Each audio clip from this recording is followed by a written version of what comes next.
When I say priorities, I mostly mean your kids' priorities, what they're doing, and are you focusing on what you see in them? Are they, focusing on school? Are they focusing on friends? So I want to, I guess, take this opportunity in this show to have people realize that they're not really paying attention to their kids, or they are. So kind of deciding what are important to my kids and what do I want to be important to my kids.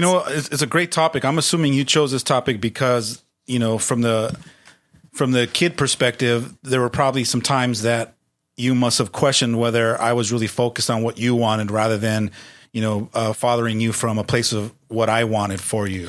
Yeah, I think typically, you always hear on TV kids saying, Dad, don't you know what it's like to be a kid? Don't you remember? And I think parents forget that. They forget how important it is to have friends and to be social and to have experiences, that, school isn't everything, that work isn't everything.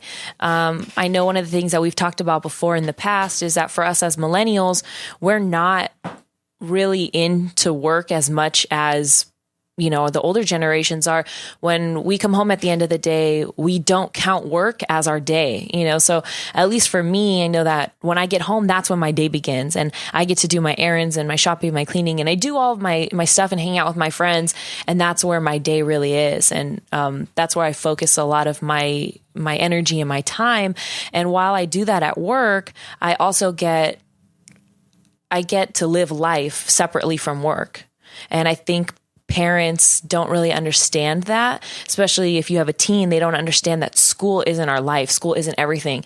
And I wish that parents could understand that kids spend 8 hours a day at school. They spend all day at school, and that doesn't need to be their whole life. So the 5 hours that they get when they come home, it should be, or in my opinion, I would like to see it be spent however they like, doing sports or reading or whatever it is that they enjoy, not just homework all the time in school and all the time.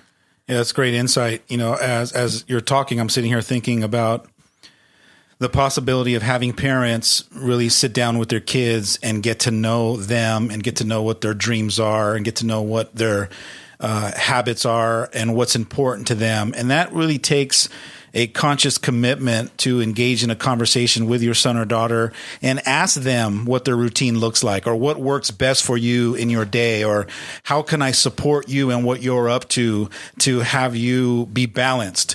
And that really opens up the question is, are you having opened, loving conversations with your kids where they're engaged and they feel safe enough to share with you those kinds of things? Or flat out, are you asking those kinds of questions? I think that's important too. Yeah. And it makes me wonder how many parents are not even focusing on what their kids are focusing on. So to me, I've had a lot of experience with my friends, parents, and even sometimes with you and Mom saying, what are you doing with your life? Especially like after college, after high school, a lot of my friends' parents started asking like, oh, what are you up to? And every time I went to a family party, oh, what are you doing now? So questions like that, even though we would get annoyed. I know for me, I get annoyed because I don't know yet. I'm young and I still have time to figure it out. But little things like that as a parent, to keep bugging your kids. What are you doing? What are you working on? What's going on at school or work? And just being involved is going to plant those little seeds, like you always say, about asking questions to get us thinking about what we want. So here's the dichotomy that I see.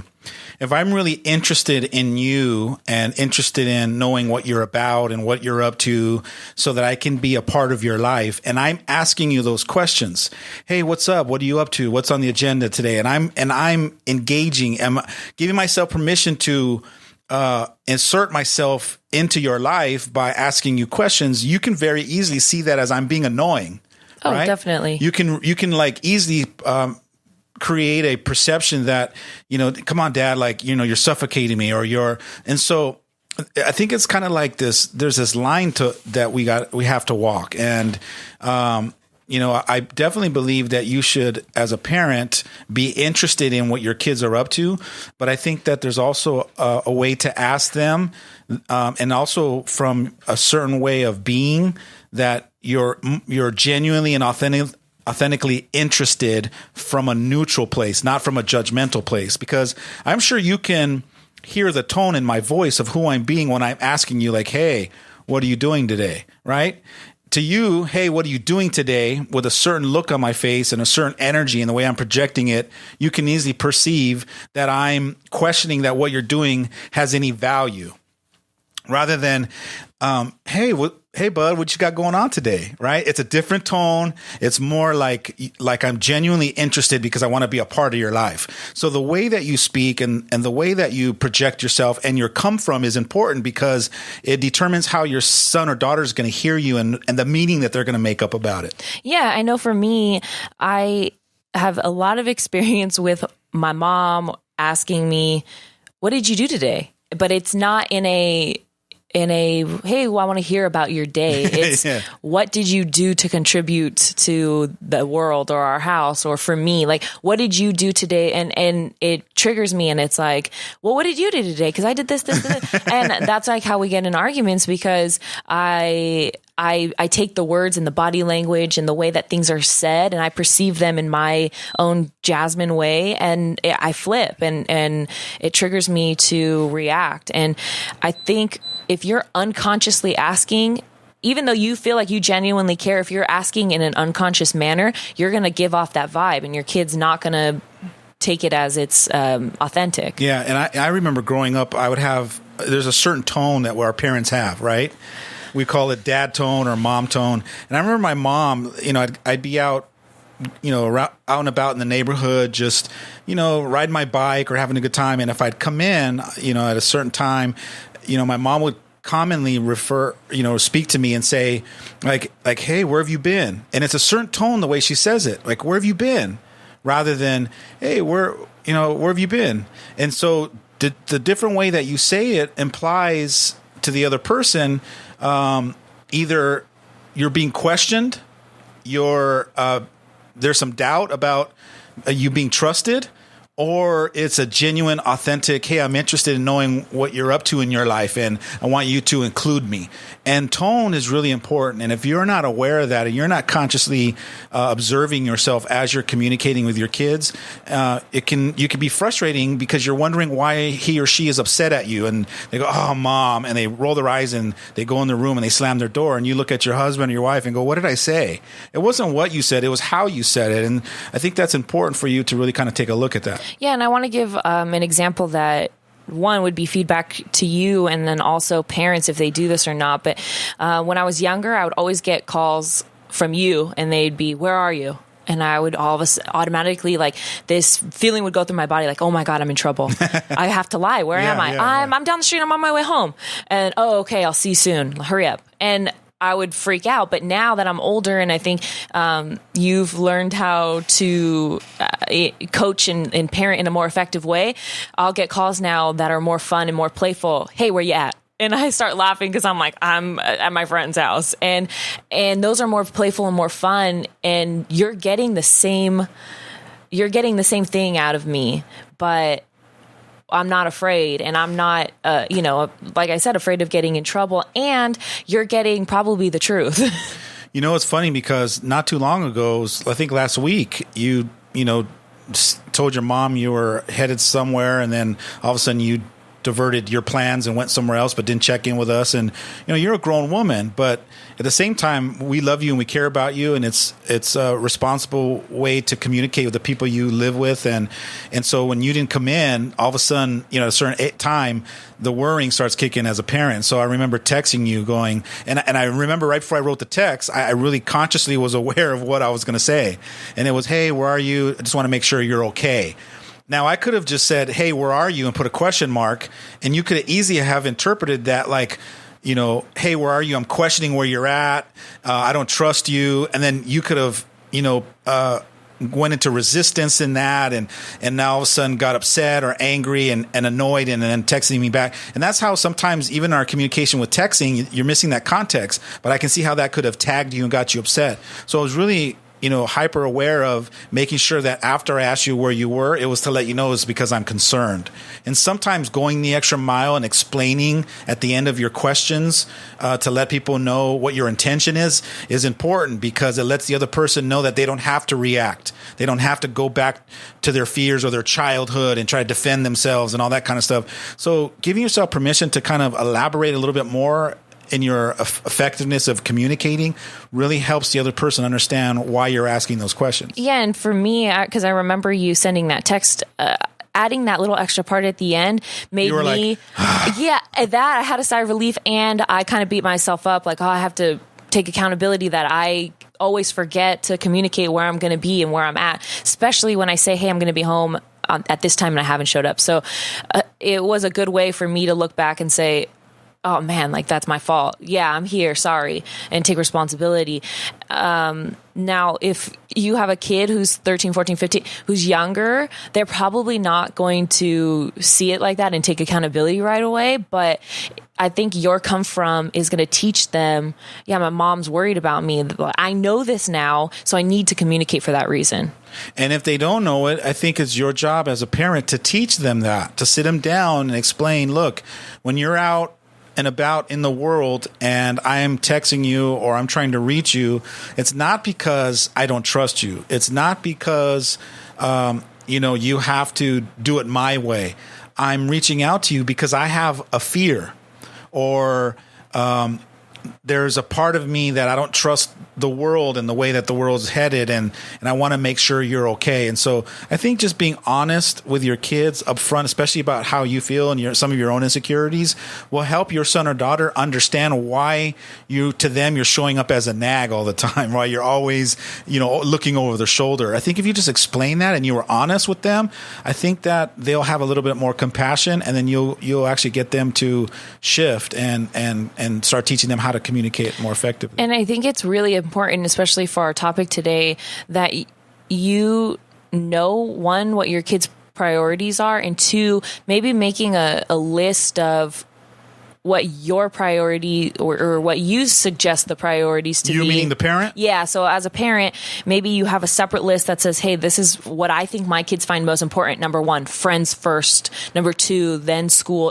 So you see their list and then you can create your list. I would really like to see him pay more attention to family or religion or whatever that looks like for you. And then that's when you can start doing the little tricks and tips that they usually could get from you about planting the seeds and maneuvering and doing what they can to steer their kids in the right direction without controlling them and having that grip on them. That's actually a great idea as a coaching tip. You should be a coach. I just rolled my eyes. Yeah, exactly. I think that, I can see a mom and a son or a dad and a daughter or a family sitting down, and I visualize the coach or the advisor, life advisor, or whoever is sitting there and saying, all right, mom, dad, write down your priorities of where you think your kids should have in order. And then kids, you write your own, and then have them switch it and have them look at them and go, wow, this number 2 really shocked me, because in my list it was down at the bottom at 8. And so I think you guys really being aware of your perception of what should be a priority in your life, and then your kids what their priority is, to be able to look at those and then find a middle ground somewhere. I think that's very valuable for son and daughter or parents and kids, because it helps you find some common ground so that you're not on left field and your kids are out in right field, and then you're wondering why you're arguing all the time. Yeah, and the reason why I wanted to do this topic today was because I actually sat down a couple of weeks ago and decided that I wanted to make a list of my priorities, because I realized that after I made the list, I realized that my priorities weren't showing up the way I had them in order. So I think if for example, for me, I put that my number 1 priority was family, and number 2 was my relationship, and 3 was work or whatever. And I realized that the way I was showing up, my relationship was first and my family was second and work was way down at the bottom. So I realized that the way I wanted it, my life to go, and in my heart, how I wanted my priorities to be, wasn't showing up the same. So I think if you can sit down with your kids and look at that, your kids are going to want to say families first and then school and then friends. But really, when they take a good look at it, they're going to notice that they've been putting their friends first, and they've been putting going out and partying before family and contributing in school. That's a great idea. Here's another way you can do it. You can do it the Alex Urbina way, which is if I feel like I'm being disconnected from my family and I want desperately from the bottom of my heart to have you guys see family as something that's important, I get to create a game night or a family night and invite everybody to be a part of it. And then I'm going to go the extra mile to figure out how to create a safe, loving, fun environment that night so that you are in that experience and that you and my other kids decide for themselves, hey, you know what? I like this. I miss this. And maybe I should put family, maybe I've let the family priority slip down from a 2 to a 7. And I think I need to rearrange that. That's how I'm starting to figure out how to be more effective with getting my kids to see things, is be more of an invitation. So invite them to come taste this delicious cake, or, invite them to come and partake on this journey that we're going to. And even though I explained it to them and they rolled their eyes, give them, kind of keep being an invitation so that they on their own, once they accept the invitation, they show up and they go, hey, I had a great time. Rather than me trying to force it down their throat to say, hey, you're going to have a good time, you should go.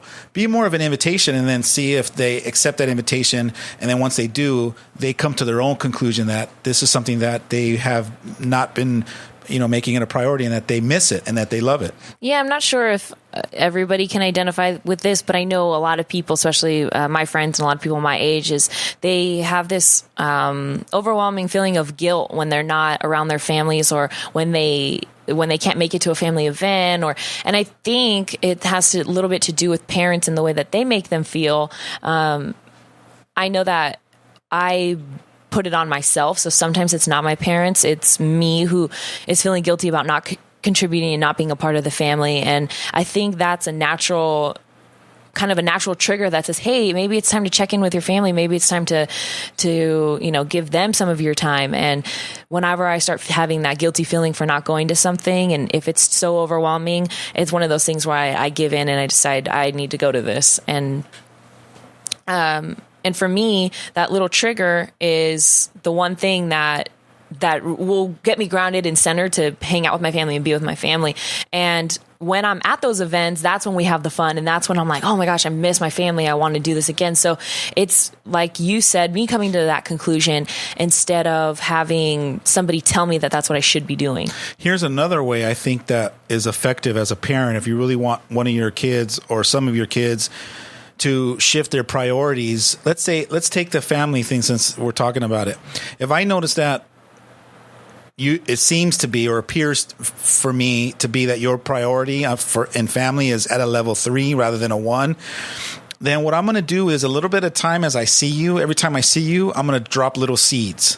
Hey, it's good to see you. Give you a nice hug. Instead of letting you go after 3 or 4 seconds, I'm holding you a little bit tighter. And then when you're ready to release, I'm over exaggerating the hug. And then when you go, what's that for? And then it's, to plant a seed, it's to say, it's because I miss you, or I forgot how much you mean to me, or it's, you're planting these little seeds so that a week or 2 down the line, when I'm really missing you and I'm now inviting you to come be a part of a family night, it's with those little seeds that I've been planting that now all of a sudden they sprout. Well, you know what I'm saying? So another way to invite is to keep acknowledging to that person how important they are to you, or how special they are, or you want to keep painting the picture of what's unique about them, that you want to have their time.